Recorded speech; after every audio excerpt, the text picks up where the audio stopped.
cek kembali pemahaman kita mengenai rasa bersalah itu untuk apa ya? Ya kan, Mhm. untuk apa sih? Apa artinya itu?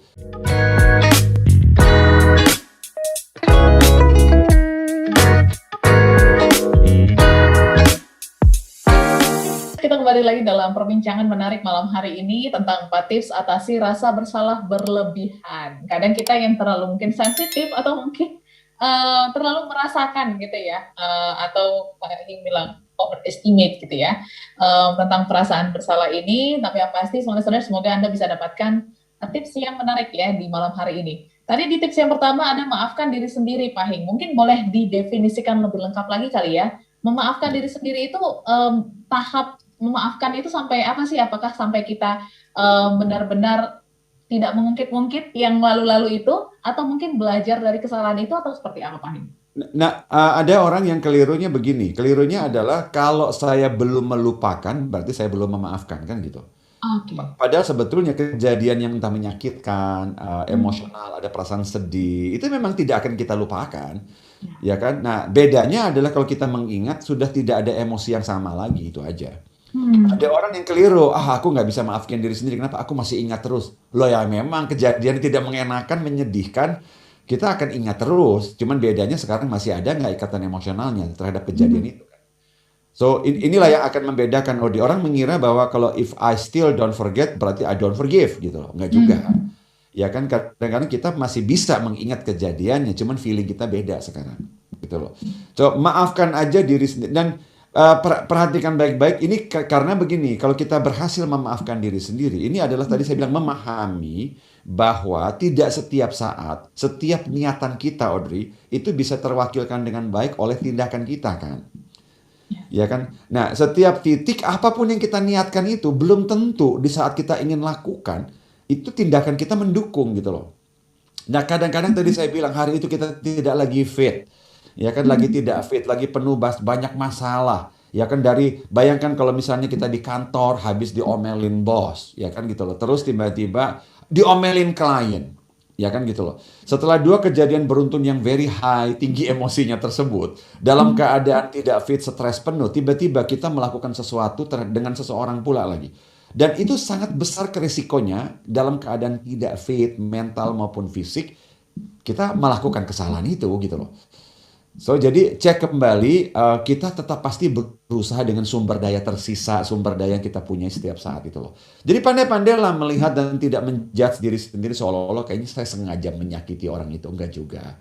Ya kan, ingat kita berusaha terbaik di setiap saat berdasarkan apa yang kita miliki, apa yang bisa kita akses saat Hmm. itu, saat itu, Saat itu. saat itu. So, jangan dipanjangin kalau begitu, saat itu aja stop. Jangan dipanjang-panjangin, Ya, nanti gitu. jadi apa ya, pikiran kotor itu jadi Ya, mengganggu aktivitas kita ya, Pak Hin ya. main gitu kan. Nah, oke, Ya. jadi tadi itu yang menarik ya, Pak Ing. Sebenarnya kadang kita memang salah persepsi nih. Ini kita harus luruskan dulu ya. Jadi ketika kita memaafkan diri, bukan berarti kita melupakan ya, tapi Heeh, sudah tidak ada lagi emosional. Mungkin dulu inget-inget nangis, atau iya. mungkin khawatir, gelisah, itu udah nggak ada lagi ya. Udah fine-fine aja gitu, Pak Ing ya. True, true, Oke, true. kita masuk dulu yuk ke tips yang kedua untuk malam hari ini, Pak Ing. Silakan. Nah, tips yang kedua ini erat hubungannya dengan reframing. Nah, saya menyarankan begini. Setiap kan di dalam dunia NLP itu orang-orang NLP lah, itu pandai banget mereframe situasi lah. Nah, istilah orang umum adalah melihat dari sisi positif. Orang umum akan bilang begitu. Orang NLP bilang gitu reframing. Nah, reframing skill ini adalah memaknakan dengan berbeda apapun perasaan bersalah. Nah, jadi saya sarankan begini, reframingnya itu perasaan bersalah kita ini sebetulnya artinya apa ya? Coba pikirkan gitu. Ada perbedaan antara merasa bersalah dengan menyalah-nyalahkan diri sendiri. There's a big difference, big difference. Nah, orang yang merasa bersalah ingin mengambil tanggung jawabnya kan gitu. Yang berarti bahwa merasa bersalah itu artinya apa? Nah, kalau saya bilang artinya apa, itu kan bebas diartikan. Kita sendiri bebas loh. Ya kan? Nah, bagi saya perasaan bersalah itu artinya adalah keinginan mengambil tanggung jawab kan. Yang berarti kita ingin mengoreksi akhirnya. Ada keinginan mengoreksi tindakan kita. Misalnya kalau kita tahu kita telah melakukan kesalahan, ya udah recovery aja. Ya kan kalau kita misalnya minta maaf, kita datang berusaha memperbaiki, ya kan, ataupun melakukan tindakan-tindakan kompensasi, ya kan. Nah, jadi rasa bersalah itu artinya apa buat kita? Tadi saya bilang rekomendasi saya adalah rasa bersalah itu artinya adalah keinginan mengambil tanggung jawab, bukan menghancurkan diri sendiri. Ya kan perasaan bersalah itu artinya apa gitu loh. Ada orang bilang, wah saya merasa bersalah ini berarti saya akan menghukum diri sendiri. No, no, no, no, no, no. Perasaan bersalah itu artinya ingin mengambil tanggung jawab. Makanya kita merasa guilt gitu loh. Ingin mengambil tanggung jawab, ingin recover, ingin ada compensate atau kompensasi orang yang menurut kita rugikan kan. Kita ingin kompensasi. Lakukan. Jadi lakukan yang menurut pemahaman kita mengenai rasa bersalah ini datang, oh ya, dalam orang NLP bilang chunking up itu kan. Apa yang dicari oleh saya dengan perasaan bersalah ini? Kan dia muncul, ada niat positif di balik apapun di dalam badan kita ini. Guilty itu punya niat positif. Niat positifnya apa? Gitu loh. Niat positifnya adalah ingin tadi ambil tanggung jawab, ingin recover, ya ingin bangkit kembali dengan melakukan tindakan kompensasi kepada orang yang kita anggap telah kita berbuat salah tadi gitu. Oke. Gitu. Dan Jadi ini juga mungkin semua listeners yang tidak mengikuti perbincangan kita waktu tanggal 2 September kalau nggak salah ya, kita membahas tentang 4 tips ketika kita melakukan kesalahan, ini juga bisa dilakukan ya. yes. Nah, ya itu kadang ketika kita belum mengucapkan maaf itu juga ada ganggu nggak sih Pak Heng? Yes. Nah, perkataan dari mulut keluar kan kita punya 2 channel auditory. Ya kan, kita ngobrol dengan diri sendiri dan yang kita keluarkan dari mulut kita kan. Ya. Nah, ada beda banget loh Audrey saat Audrey membatin, misalnya saya telah melakukan kesalahan sama Audrey, lalu dalam batinnya saya bilang, aduh Audrey aku merasa bersalah banget loh. Saya ngomong ke diri sendiri, dengan saya katakan ke Audrey, bedanya apa? Oh, big difference. Audrey sekarang mendengar ucapan saya, so there's a big difference. Audrey mendengar ucapan saya kan bisa melihat ekspresi di wajah Audrey kan.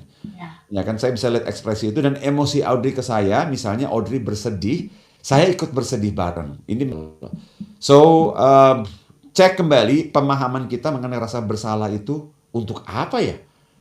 Ya kan, untuk apa sih? Apa artinya itu? Ya, jadi hati-hati dengan pemahaman yang mengatakan rasa bersalah ini adalah peringat bahwa saya telah melakukan dosa besar, saya telah melakukan kutukan sepanjang masa, berlebihan banget. Berlebihan. Drama. Ya, itu yang kemarin kita bilang, perasaan bersalah tuh munculnya, kayak nonton film horor ya. sedih banget.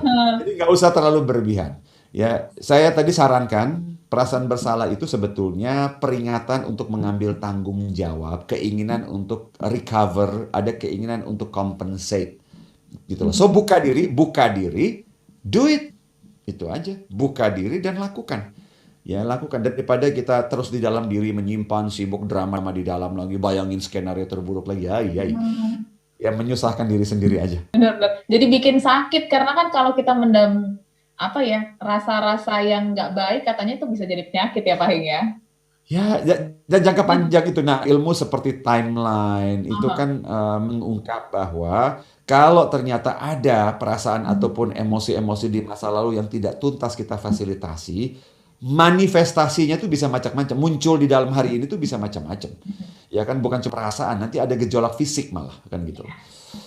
Jadi mending dituntaskan aja semua listeners ya. Kalau bisa diungkapkan sama orang yang mungkin menjadi korban mungkin ya, atau orang-orang yang ya takutnya nggak bisa tidur Pak Heng, atau mungkin jadi gangguan makan atau dan lain sebagainya, karena pasti ada nih beberapa hal-hal yang kita saking takutnya kita jadi nggak konsen untuk melakukan aktivitas ya Pak Heng ya. Yes. Betul kan?